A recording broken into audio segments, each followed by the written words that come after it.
फिर से हम आ चुके हैं न्यू वीडियो में। ये अनमोल जी का एक कहानी है, जो कहानी सुन के आप लोग रो उठेंगे। तो चलिए इस वीडियो में देखते हैं इस कहानी के बारे में। बहुत बेहतरीन कहानी है, स्टार्ट करते हैं। नाम मिल जाए, ये चंद लाइनें मैं अनमोल सर को डेडिकेट करती हूँ और इन्हीं चंद लाइनों के साथ मैं सर को यहाँ स्टेज पर बुलाना चाहूँगी ताकि ये यहाँ आए और हमें मार्गदर्शन करें और हमें एक प्यारी सी कहानी सुनाए। और ये चंद पक्ष मैंने इसलिए बोली कि सुदामा को अगर जो आपका घनश्याम मिल जाए, क्योंकि सर कोई मामूली हस्ती नहीं है। आज के जमाने में जहाँ इंसानियत मर चुकी है, वहाँ पे सर एनजीओ चला के हर किसी की मदद करते हैं और ये कोई आसान बात नहीं है, ये घनश्याम बनने की ही बात है। तो सर जोरदार तालियों से स्वागत करिए हमें। Hello hello hello.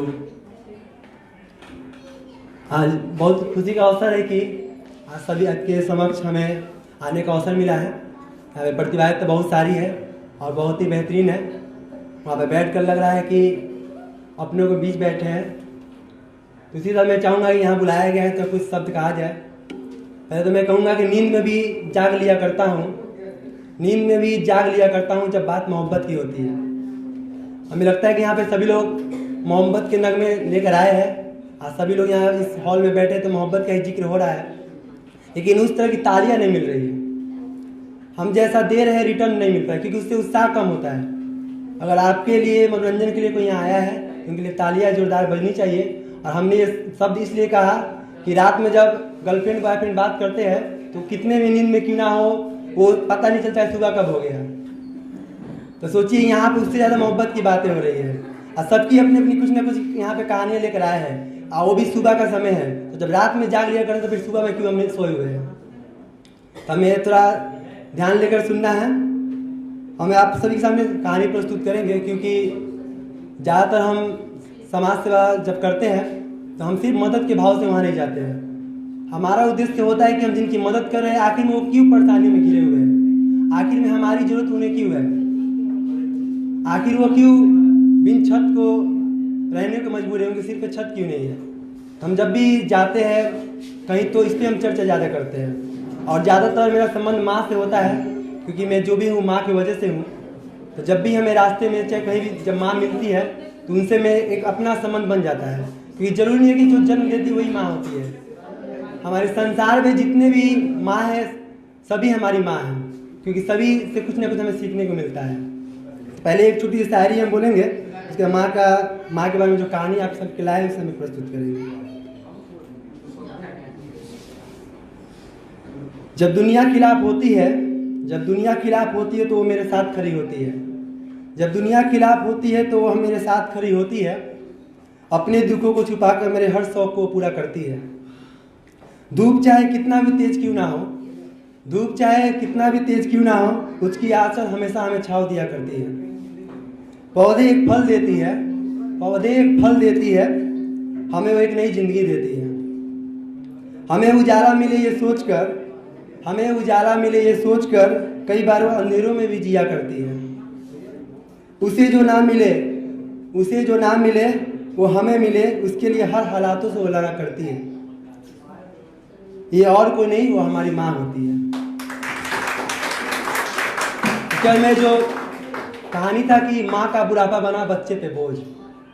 आजकल हम लगातार देख रहे हैं कि बच्चे जब जन्म लेते हैं तो माँ उसकी हर कहानियों से होकर गुजरती है, उंगली पकड़ के चलाती है और बड़ा कर कर उसे एक मुकाम पे पहुंचाना चाहती है। लेकिन आज हमारे समाज में देखा जा रहा है कि जब बच्चे बड़े हो रहे हैं, जब वो काबिल हो जा रहे हैं, तो माँ को फिर वहीं नीचे लाकर खड़े कर दे रहे हैं, जबकि माँ खुद नीचे खड़े होकर अपने बच्चे को ऊंचाई पहुँचाना चाह रही है। ये एक कहानी था। मैं अक्सर जब घर से बाहर निकलता हूँ तो तुरंत शहर हम सिवान रेलवे जंक्शन पे चले जाते हैं घूमने के लिए, क्योंकि हमारा वहाँ से बहुत ज़्यादा लगाव है। जब एक दिन स्टेशन में शाम का समय था, वहाँ पहुँचे तो देखे कि एक किनारे पे सभी यात्री आ रहे हैं जा रहे हैं, लेकिन एक किनारे पे एक बूढ़ी माँ बैठी हुई है। तो हमें धीरे धीरे अपने पाँव को बढ़ाया, सोचे चला जाए उस माँ से आज बात किया जाए। उस माँ से पूछा कि माँ आप इस उजाले भरी दुनिया में आप इस इतने अंधेरे में रहने को क्यों मजबूर है, क्योंकि सभी लोग स्टेशन होता है, सभी लोग आते जाते हैं, लेकिन आप फिर भी एक कोने में बैठी हुई हैं। आखिर क्यों आप इस उजाले भरी दुनिया में अंधेरे में रहने को मजबूर हैं। उस माँ ने कहा, जरा गौर से सुनिएगा, उस माँ ने कहा कि कुछ रोज़ पहले मेरे भी जीवन में बहुत सारी खुशियाँ थी, मेरे भी सपने बहुत अच्छे थे, मेरे पति थे, मेरे बच्चे थे। मेरे पति का बीमार पड़ने लगे और एक रोज उनकी मौत हो गई, क्योंकि पता होता कि पत्नी का सबसे बड़ा साथी उसका पति होता है। और उनकी मौत हो गई और मेरे बेटे की शादी हुआ। हम फिर धीरे धीरे मेरा भी दिमागी हालत खराब हो गया, बीमार पड़ती गई। मेरे बेटे ने मेरा इलाज कराया, लेकिन कुछ लोग रोज बाद वो हमें यहाँ सिवान रेलवे स्टेशन में लाकर छोड़ दिया। तब से मैं यहाँ रहने को मजबूर हूँ। तो हम काफ़ी भावुक हो गए कि ऐसा क्यों, बताइए, जो जिस बच्चे को माँ ने जन्म दिया उसे रेलवे स्टेशन में लाकर छोड़ दिया। हमने उस माँ से कहा कि माँ, आपने अपने बेटे से कुछ कहा क्यों नहीं, आप क्यों जब लाए तो यहाँ पे छोड़ गए, तो आप यहाँ पे आके बैठ गए। तो उस माँ ने कहा, जब जो शब्द उस माँ ने कहा और सच बोले तो उस समय सुने तो हम भावुक हो गए, आँख से अपने आंसू को नहीं रोक पाए। और उस माँ के भी आंखों में आंसू थे। हमें उम्मीद है कि आपके पास भी दिल होगा तो इस शब्द सुनकर आपको भी महसूस होगा उस माँ का दर्द, उस माँ की पीड़ा।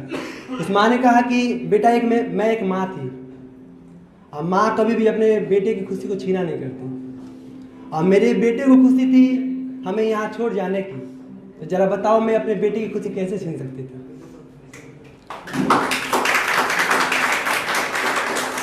उस समय मन में मेरा ख्याल है बहुत सारा कि बताइए, जिस माँ ने बेटे को जन्म दी वही बेटा सड़कों पर लाकर छोड़ाया।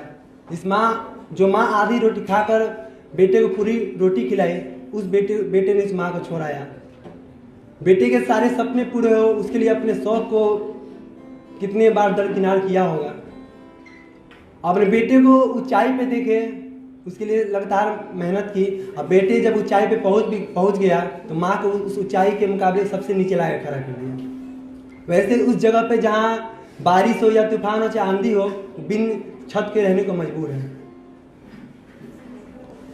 फिर उस माँ ने आखिरी जो शब्द कहा, बहुत देर बाद उसके समझिए उस आंसू से माँ के आंचल भीग चुके थे।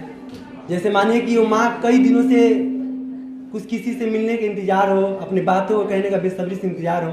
उस माँ ने आखिरी लाइन पे कहा हमसे कि बेटा, हमने तो अपने बेटे से कुछ आज तक नहीं कह पाया, लेकिन आज तुम में मुझे अपनापन महसूस हो रहा है। तुमसे एक शब्द कहना चाहूँगा कि इस धरती पे जब भी दोबारा मेरा जन्म हो, तो मेरा जन्म एक माँ के रूप में नहीं बल्कि एक बेटा के रूप में हो, और उस बेटे का जन्म एक माँ के रूप में हो, ताकि उसे भी पता चले माँ की पीड़ा क्या होती है। उम्मीद है कि ये मेरी कहानी आप सभी को पसंद आई होगी। ये कहानी हमें लिखने की जरूरत नहीं पड़ी। आदमी जब रास्ते से होकर गुजरता है, जो कहानियाँ उसे दिखती हैं तो वही उसके जीवन का किरदार बन जाता है, और वो जहाँ चाहे उसी आवाज़ में उसी बुलंद से बोल सकता है, और उसे किसी तैयारी की जरूरत नहीं पड़ती।